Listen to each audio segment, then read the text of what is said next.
I loved Australia. When I went to Australia for the first time, I think this was, 1970, I believe. I don't know, my dates I can never keep straight. There were two Aborigine boys that worked for my husband at the ranch in Western Australia. We had, what was it, 20, 40,000 acres, I don't know, a whole bunch of land in Western Australia. And they were part of the crew. And they, a day or two before our arrival, they were in the car, and of course they drive like crazy over these dirt roads that are all dirt roads, nothing paved. They hit a kangaroo, a mama kangaroo that was going, because the kangaroos don't understand about automobiles and things like that, and or roads even. So the kangaroo had hopped across the road, and they couldn't stop in time. And when they hit it, they stopped to look to make sure the kangaroo wasn't in pain or was hurt or not hurt or whatever. And the kangaroo had already passed to kangaroo heaven. But they did reach into the bag, and there was a little Joey. And they thought, we'll take that home. Our boss's wife is coming. I bet she'd like to see one of these. Never believing that I'd take it home or anything. So they did take it home, and there it was hanging on a barn door. And those Aussies, they don't even shiver when it's like 30 degrees out.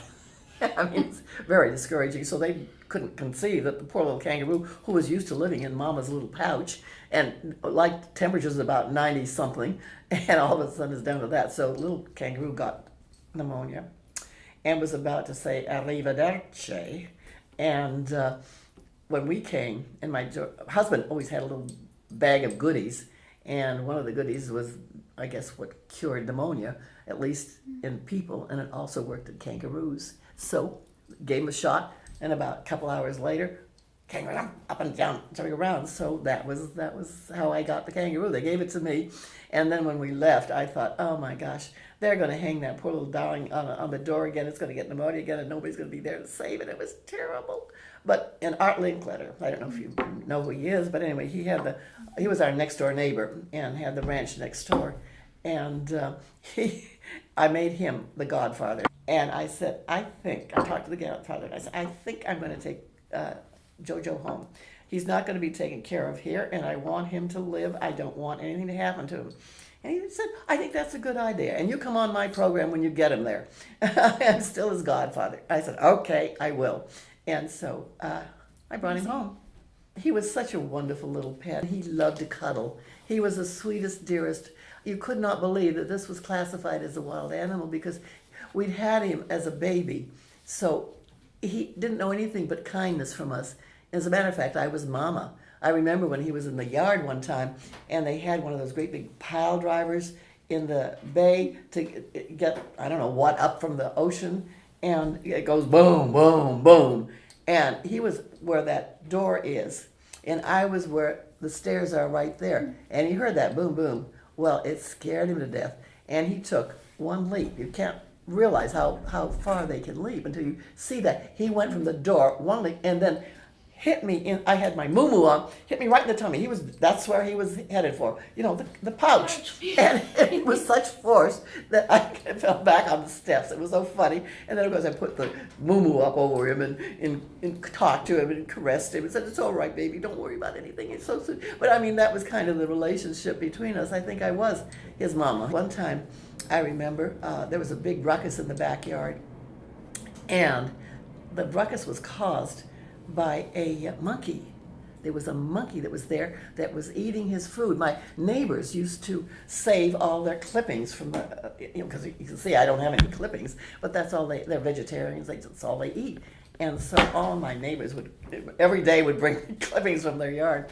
And so he had clippings from the yard, and then I would give him grain, because that kind of balanced the diet out. And I gave him grain, and there was a monkey that was eating his grain that had come in. I guess it was a spider monkey, and it came over the wires and dropped down in, and it would not go. It was just eating, and that was it. And the kangaroos, they box, and they get up like that. And I thought, oh my God, what'll I do? What do? You call the police. I called the police, and I said, now this is, you gotta realize the humor in this, because it was like, 9:30, maybe 9 o'clock on a Saturday morning. And you get a call from a woman on Balboa Island. Obviously, he's not drinking, but says, come quick. there's a monkey that's eating my kangaroo's food in my backyard. I would love to have seen his face, but that was that was the answer I got. Well, say again? Okay, I'll say it again. Found out later that the mother of the little monkey turned out to be one of my best friends. And we howled over how we met because she had to come get her monkey back and take him back. And he'd escaped and was going hand over. She lived on the other side of the island, and the monkey was just going across the way. But it was eating my kangaroo's food, and I didn't like it. I didn't realize that you were supposed to have, the world is full of paperwork. And so when I got here, they said, oh, yes, you're supposed to have I don't know, what? Like a clearance. A clearance or something, a paper. Yeah. And so I said, oh, okay. Went to the police department and asked to see the chief of police. I mean, I was going to mess around with somebody that was going to give me a runaround or not do it right. I wanted to explain from the beginning. And I didn't do anything except love it and bring it into tender care, etc. I'm not trying to make money with it. I'm just not trying to sell it. I'm not trying to do anything. It was just my little friend. And so I told him the whole story from beginning to end. Well, he laughed so hard, I thought he was going to fall off the chair. Then he typed up the letter that I have on my wall, giving me permission to keep the kangaroo here, as long as when it was outside of my property, that it was on a leash, and that there was somebody with it watching what was happening to it. But that was the story on that. The kangaroo was very friendly. I mean, they weren't...